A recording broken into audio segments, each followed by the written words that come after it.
The sun beat down without mercy, turning the desert into a vast sea of heat and shimmering air. Elara Jameson's boots sank into the loose sand with every step, her skirts dragging heavy with dust. The faded shawl clutched in her arms concealed a sleeping newborn, its tiny breaths shallow, its warmth pressed against her chest the only proof she was not entirely alone in this empty land. Her lips were cracked and dry, her throat raw from thirst, and the horizon swam before her eyes. She had been walking for hours, maybe days, time had blurred into a rhythm of pain and survival. Each step was a negotiation with her body, her mind whispering that she could stop, just for a moment, just to rest.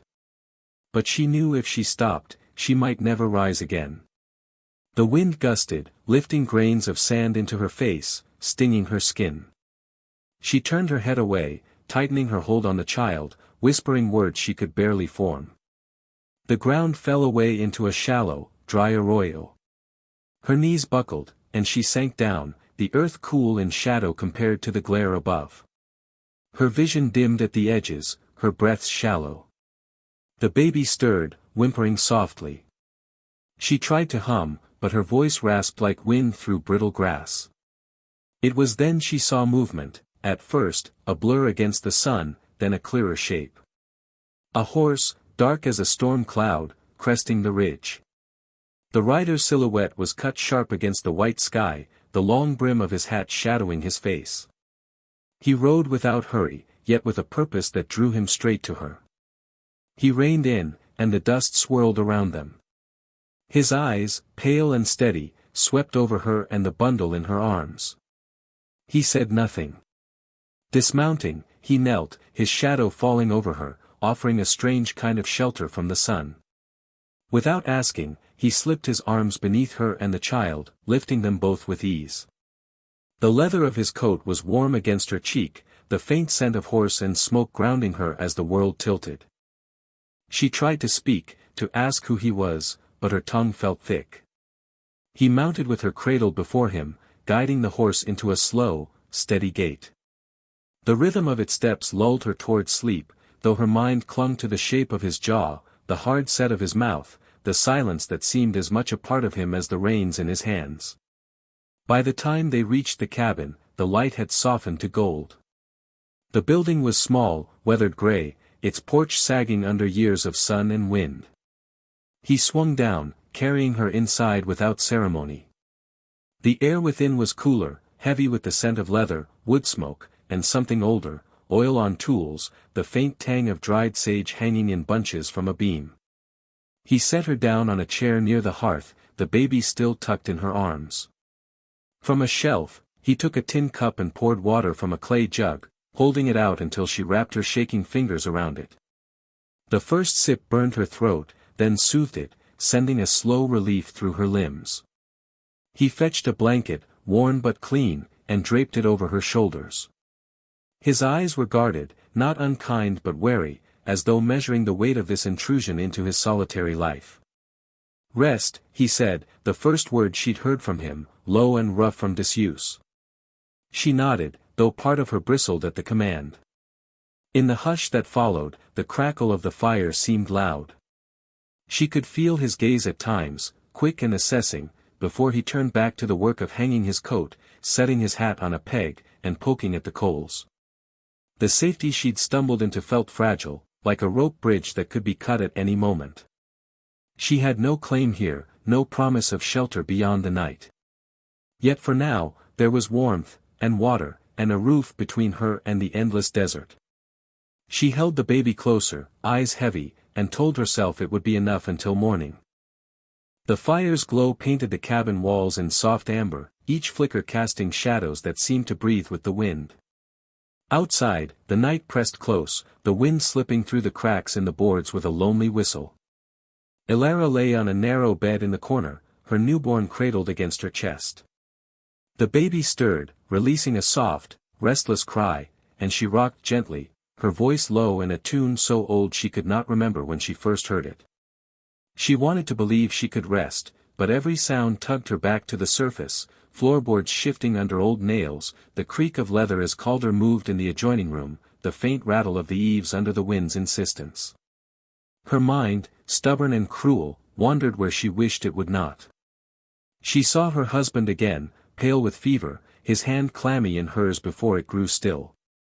She heard the words her in-laws had spoken, their voices cold, cutting her loose as though she had been the cause of his death. She felt the sting of their final dismissal, the slam of the door behind her, and the long, aching walk into the desert because there had been nowhere else to go. Through the thin wall, she could hear the rhythmic scrape of steel on stone, Calder sharpening a knife. She imagined him sitting in the dim light, his head bent in quiet focus, the movements deliberate. She didn't know his story, but she could feel the weight of it in the air between them.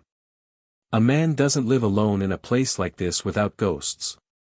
Somewhere in that silence, she sensed a war in his past, a brother's grave, a woman who had left rather than share his solitude. The baby's small fist flexed against her collarbone, and she adjusted the shawl to shield him from the draft. The lullaby continued under her breath, steady as a heartbeat, filling the room with something gentle, almost defiant. In the next room, the sound of the whetstone ceased. There was a pause, then the quiet creak of wood. She realized he was repairing a broken chair leg. The care in his movements was almost tender, as if the act of fixing a simple thing might keep greater losses at bay. She pictured his hands, scarred, weathered, yet precise, holding the wood steady as he worked. Neither spoke. Yet in that long, wordless stretch of night, something passed between them, something unspoken but understood. Each had been tempered by loss, shaped by the ache of it.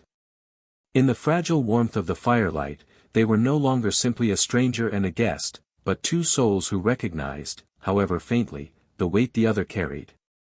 The air had shifted, the light falling strange across the land.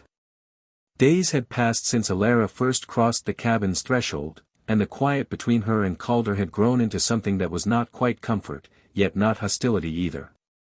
That morning, the horizon darkened with a slow-moving bank of black clouds, the kind that seemed to swallow distance and light alike. Calder stepped outside, eyes narrowing, reading the weather the way some men read scripture. It was then the lone rider appeared, no dust trail, no rush, just a steady approach across the plain. Alara's stomach tightened.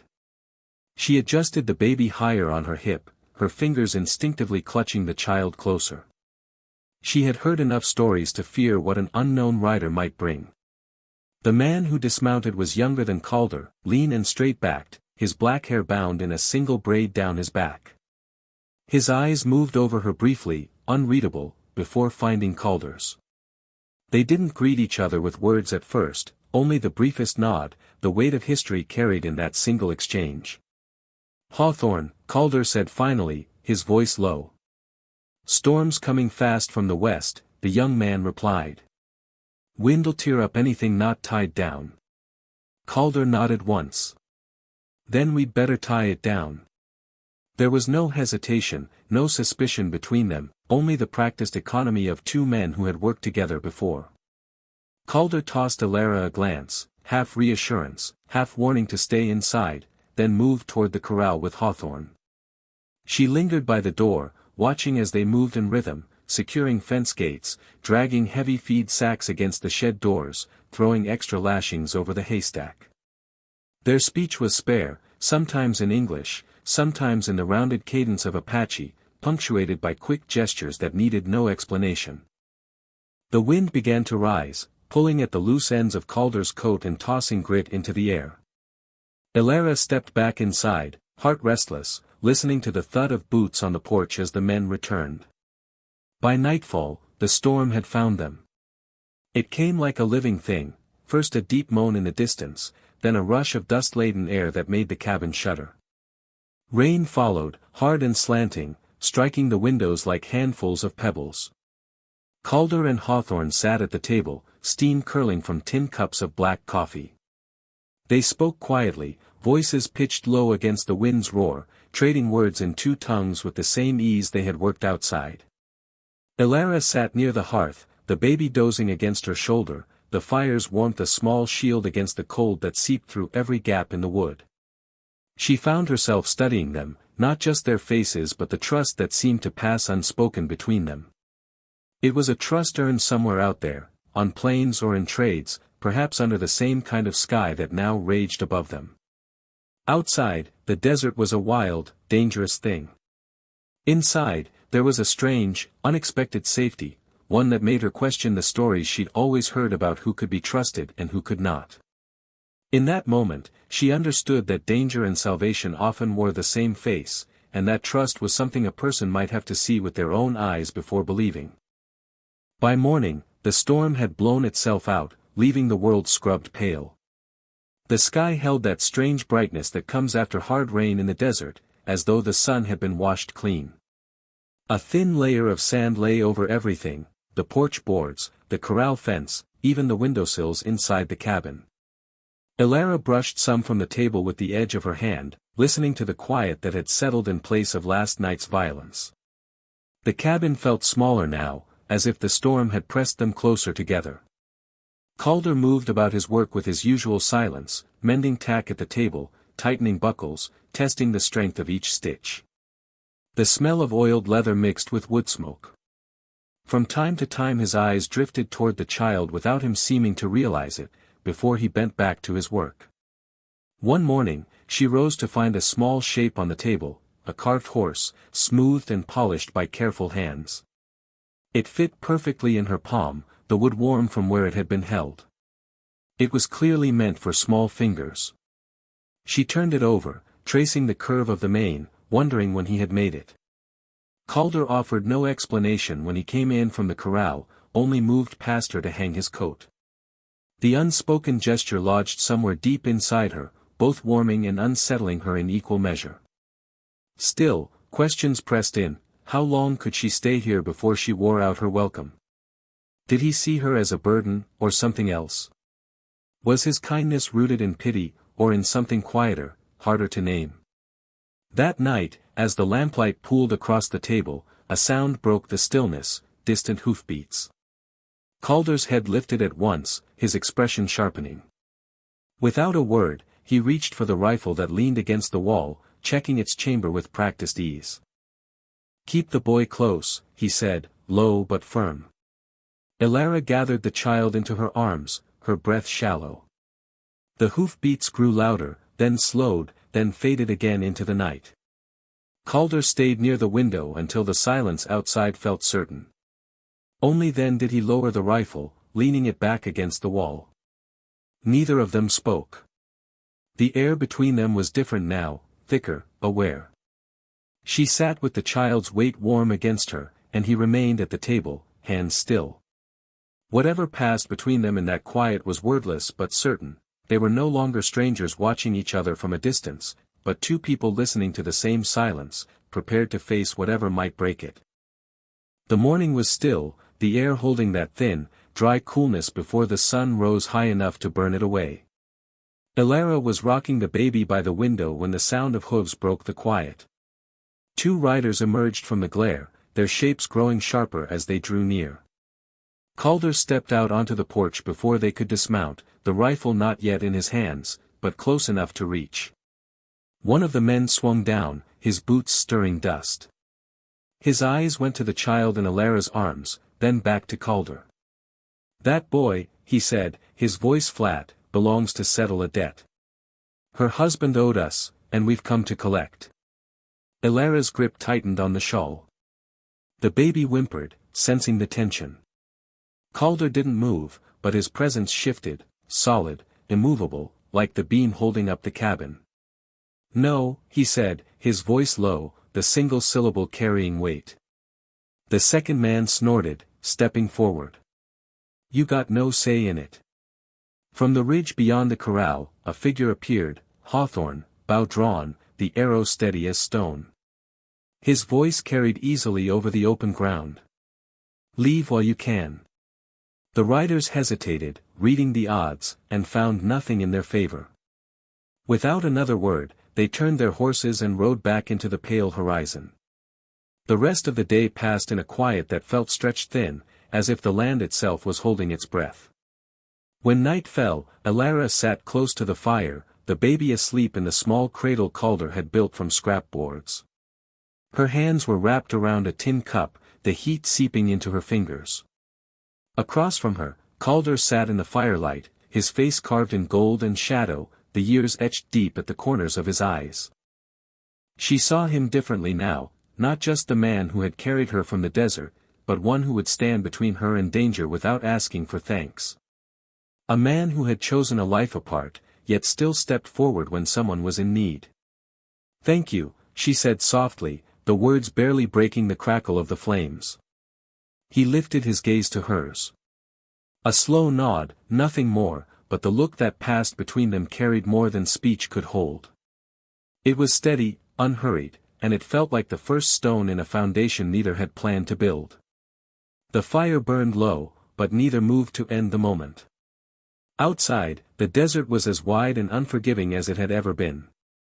Inside, in the fragile warmth between them, something new had begun to take root.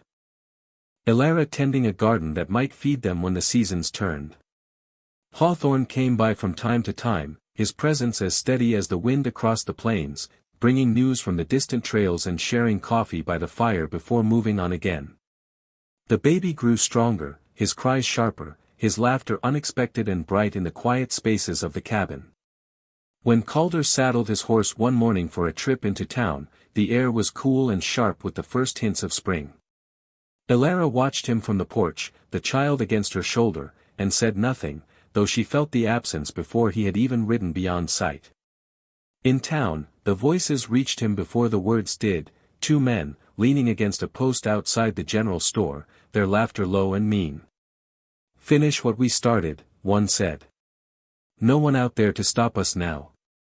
The other spat in the dust. "Debt's a debt. That kid's worth something." Calder's hand tightened on the bundle of supplies he had been about to load onto his horse.